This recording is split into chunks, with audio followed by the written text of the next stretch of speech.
BCom part third के income tax law and practice के paper में बच्चों हम लोग अभी तक हमने जो है अदर जो हेड्स देखे हैं। इनकम फ्रॉम सैलरी देखा आपने, और इनकम फ्रॉम जो है हाउस प्रॉपर्टी देखा हमने, income from business and profession देखा, डेप्रिसिएशन एंड रिबेट्स देखी हमने।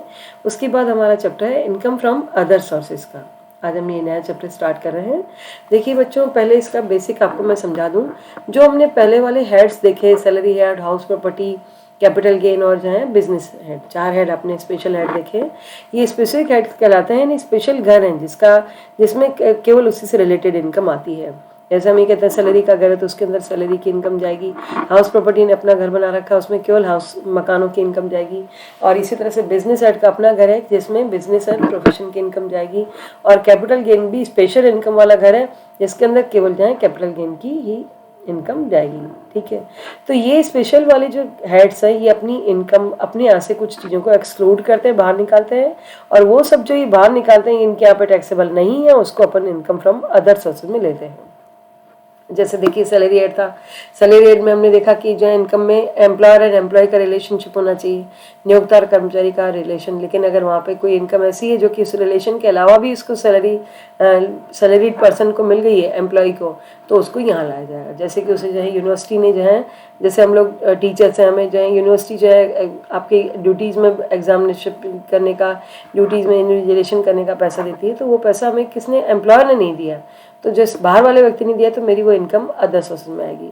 तो इसी तरह से जो भी इन्होंने एक्सक्लूड किया अपनी इनकम्स को, अपने हेड से बाहर निकाला, उन सारी इनकम को हम क्या करेंगे, अदर सोर्सेज में टैक्सेबल अगर होती है तो टैक्सेबल करेंगे, और टैक्स फ्री है तो उनको छोड़ दिया जाएगा। तो हम ये देख रहे हैं कि अब इनकम फ्रॉम अदर सोर्सेज में कौन कौन सी इनकम है। तो देखिए बच्चों, यहाँ पर income which is not chargeable to tax under any of the income, ये याद रखिएगा, किसी हेड में एक ही बार अगर आएगी इनकम टैक्सेबल होगी। अगर कोई इनकम वहाँ आ चुकी है तो उसको हम यहाँ पर नहीं लेंगे।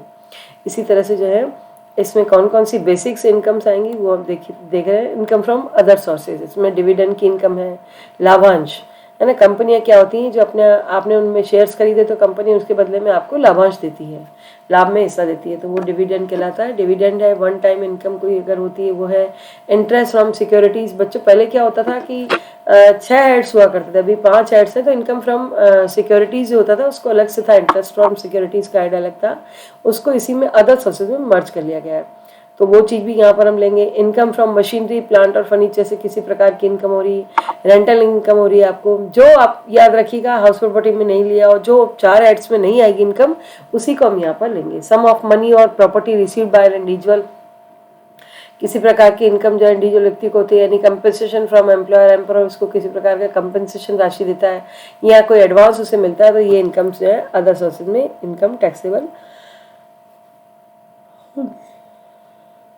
ठीक है, इसमें एग्जाम्पल्स हम लेते हैं इनकम फ्रॉम अदर सोर्सेज को। तो ये है the received income which are chargeable to tax under that income from other sources include the following. क्या क्या चीज़ें आती है, देखिए ये सब एग्जाम्पल वर्ड बहुत इंपॉर्टेंट वर्ड है, एक एक चीज़ लॉ में ध्यान से आपको पढ़नी है। एग्जाम्पल का मतलब है कि ये इनकम जो है हमारी जो है हम जस्ट फॉर एग्जाम्पल मान रहे हैं, यानी इसके अलावा भी और इनकम्स इस हेड में शामिल हो सकती हैं, यानी ये फिक्स नहीं कि यही इनकम्स होंगी, ये जस्ट एग्जाम्पल्स हैं। Interest on bank deposit, loan और कंपनी डिपॉजिट सिक्योरिटीज में कहीं पर भी आपको जो इंटरेस्ट मिलता है, इंटरेस्ट की इनकम इसमें आएगी। याद रखिएगा इंटरेस्ट वर्ड की वर्ड, कहीं से भी इंटरेस्ट मिल रहा है वो यहाँ जाएगा। Income from letting of machinery, plant और फर्नीचर का आपने किराए पे दिया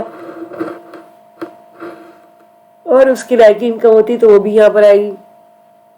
एनी सम रिसीड अंडर की man insurance policy including bonus, अगर किसी प्रकार का जो है उसको की मैन एंड इंश्योरेंस पॉलिसी है तो उसका जो है इनकम कोई भी उसे होती है तो वो भी यहाँ पर जो है ली जाएगी, है ना। लेकिन हर एक में याद रखना है कि उनको किसी और हेड में नहीं लिया, क्योंकि एक इनकम केवल एक ही बार टैक्सेबल होती है।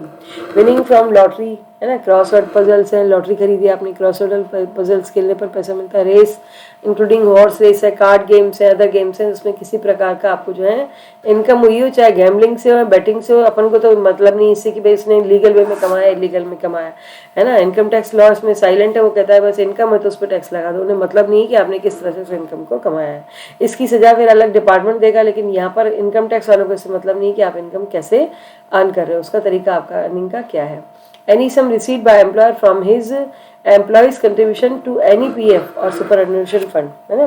तो एम्प्लॉयर के द्वारा जो है किसी भी प्रकार का जो है एम्प्लॉय को राशि मिलती है from his employees as contribution, है ना। एम्प्लॉयर को किसी प्रकार की जो राशि उनसे मिलती है सबोर्डिनेशन फंड की या पीएफ की राशि, तो उसको भी जो है यहाँ पर शामिल किया जाएगा। मैंने closely held company issued it's shares, है ना, कोई क्लोजली जो है ना एक जनता की सार्वजनिक वाली होती है, बिना सार्वजनिक वाली ऐसी कोई कंपनी है जो कि अपने शेयर्स मार्केट में दे रही, which is more than it's fair market value, है ना, मार्केट वैल्यू से ज़्यादा में शेयर्स आप दे रहे हैं, तो जो है उसका कंपनी को इसका जो एक्सेस वैल्यू मिलती है, फेयर मार्केट वैल्यू, यानी बाजार में आपको मार्केट वैल्यू से ज़्यादा में शेयर बिक गए, तो जो डिफरेंस है वो भी इसकी हेड की इनकम मानी जा सकती है। Income by way of interest received on compensation, compensation पे किसी प्रकार का ब्याज की राशि मिलती है तो उसको भी यहाँ पर लिया जाएगा। Any sum of money received by the transferor as an advance in the course of negotiations for transfer of a capital asset which is not finally transferred and such advance is forfeited due to breach of contract on the part of transferee। ठीक है, तो किसी प्रकार का negotiation करने पर पूंजी का संपत्ति का उस पर कोई ट्रांसफर्स अगर होते हैं तो फाइनली, और दूसरा जो उस पर कोई फॉरफिटेड करने पर एडवांस को forfeited due to breach of contract, अगर आपने किसी से कॉन्ट्रैक्ट कोई रखा और वो पूरा नहीं किया है तो उस पर भी कोई राशि देनी पड़ सकती है, तो वो राशि भी जो है कंपनसेशन की राशि मानी जाती है। एनी सम एक्सीड्स 50,000, 50,000 की राशि का कैश कहा गया कि इससे ज़्यादा अगर आपने जो है किसी व्यक्ति को पेमेंट किया है तो वो राशि भी इसमें आएगी। For transfer of immovable properties whose stamp value exceeds 50,000, है ना, अगर कोई ट्रांसफर किया आपने इमूवेबल प्रॉपर्टी का जिसकी स्टाम्प वैल्यू 50,000 से ज़्यादा है। The whole of stamp value if consideration for consideration transfer is nil. ठीक है, अगर मान लीजिए जो है आपने कंसिडरेशन ट्रांसफर करने पर जो है नील आता है तो उसकी जो है सारी स्टाम्प वैल्यू होगी। Where the stamp value is less than the consideration paid, the difference between the stamp value and the consideration paid is treated as the income of the seller, बेचने वाले की इनकम मानी जाएगी। For transfer of movable properties whose fair market value exceeds ₹50,000, है ना, किसी प्रकार की मूवेबल प्रॉपर्टी को ट्रांसफर करने पर लेकिन जिसकी फेयर मार्केट वैल्यू जो है वो 50,000 से ज़्यादा होती है तो वो भी यहाँ पर आएगा। The whole of fair market value of consideration for transfer is nil, तो पूरा होगा। और अगर जो है कंसिडरेशन पेड किया है तो difference between the fair market value and the consideration paid is treated as income of the salary. तो अब ये चीज़ें हो गई, और इसी तरह से जो है इसमें कौन कौन सी इनकम्स और शामिल होती है, यानी कंपनसेशन, फैमिली पेंशन, सब लेटिंग करना, उसको एग्रीकल्चर इनकम का सामना, एग्रीकल्चर इनकम अगर जो दी गई वो हो जाएगी। Interest received from income tax department, है ना, डिले आपने जो रिफंड किए तो उसमें जो आपको कोई ब्याज मिलता है, मतलब आपको वो रिफंड अपनी जल्दी, इनकम टैक्स में क्या होता है कि आपने रिटर्न भरा फाइल किया तो वहाँ से उस पर जो है इंटरेस्ट मिलता है। तो अगर आपको टाइमली पे नहीं करें, आपने जैसे अभी फॉर्म भर दिया, ITR सबमिट कर दिया जुलाई में, और जुलाई के बाद में 6 महीने बाद आपका रिटर्न आता है, तो जुलाई से लेकर के जो भी 6 महीने हैं उसके बाद में जो रिटर्न आता है, तो रिटर्न आने की रिटर्न से पहले जो है वो ब्याज भी दे सकते हैं आपको, तो वो ब्याज की इनकम भी यहाँ पर आएगी। Remuneration received by the member of parliament, MP को किसी प्रकार का रेमुनेशन मिलता है वो आएगा। Casual receipts and receipts of non recurring nature की हूँ। Royalty income, insurance commission, examinership fees receive by teacher, मैंने आपको बताया कि क्योंकि ये क्यों इसमें आ रही, क्योंकि एम्प्लॉयर एम्प्लॉय का रिलेशनशिप वहाँ था वो नहीं है, तो इनकम यहाँ पर आएगी। डायरेक्टर का कमीशन है, डिविडेंड ऑन शेयर्स हैं, तो ये सारी इनकम्स को जो है हम इनकम फ्रॉम सोर्सेज में, अदर सोर्सेज में टैक्सेबल करेंगे। धन्यवाद।